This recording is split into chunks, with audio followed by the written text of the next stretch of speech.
Transportation funding needs stressed on Capitol Hill. The cost of 2012 disasters, second highest ever. And Volvo to offer DME fuel power on heavy-duty trucks.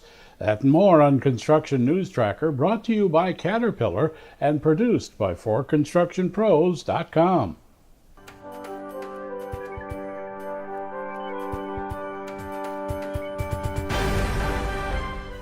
The Transportation Construction Coalition annual DC fly-in recently heard from key players on Capitol Hill regarding the need for dedicated funding.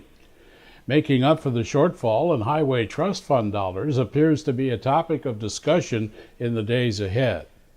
We only have to find the source of funding. And what this is going to mean is some courage, folks. Going to have to step out and say, here are 5 ways to fund the Highway Trust Fund. We don't have any objection to any of them.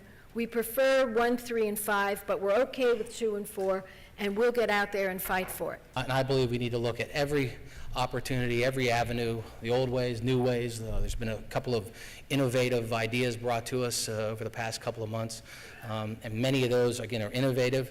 We're taking a look at them, but they're just a tool, another tool in the toolbox. They don't solve the problem. We've got to figure out if we can find another source of revenue, or again, look at the other old sources to find the answer to funding a highway bill. Our thanks to AASHTO TV for making this content available.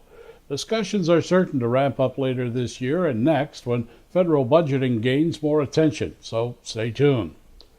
Our economic recovery has the nation's home builders smiling. The Wells Fargo National Association of Home Builders Market Index increase from 44 to 52 points shows the biggest gain this month since 2002.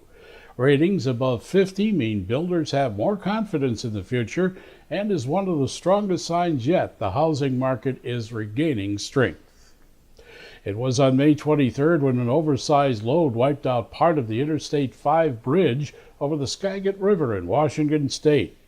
In less than a month, DOT has constructed a temporary span and the route has been reopened to traffic, except for oversized loads. WSDOT awarded a $6.8 million contract to MG Cooney Construction of Spokane to build a permanent fix for the bridge. That's anticipated to be ready by October 1st.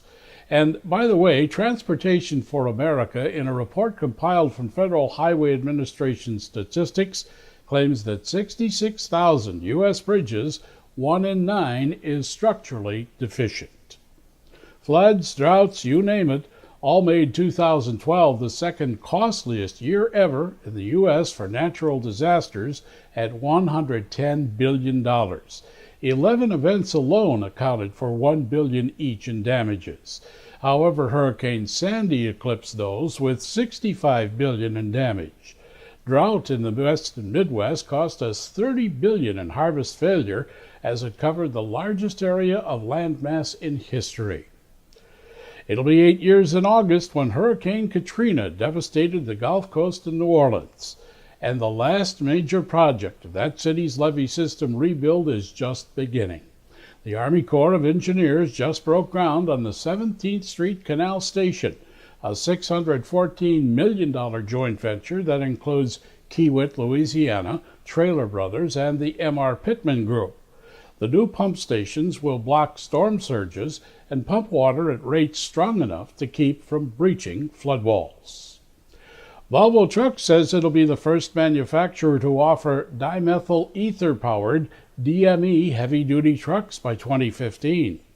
The technology basically converts natural gas to DME, carries with it diesel-powered efficiency, but burns clean without soot. It's a joint venture with the state of California and Oberon Fuels and the Volvo D13 engine lineup. This edition closes with this advice. Business is like a wheelbarrow. Nothing ever happens until you start pushing. This is Construction News Tracker, watching out for the industry that makes the world a better place, brought to you by Caterpillar and produced by 4constructionpros.com. Reach us anytime at facebook.com/4constructionpros or at Twitter, where you can leave a comment or share us with friends using hashtag Construction News, as the streaming web never ends.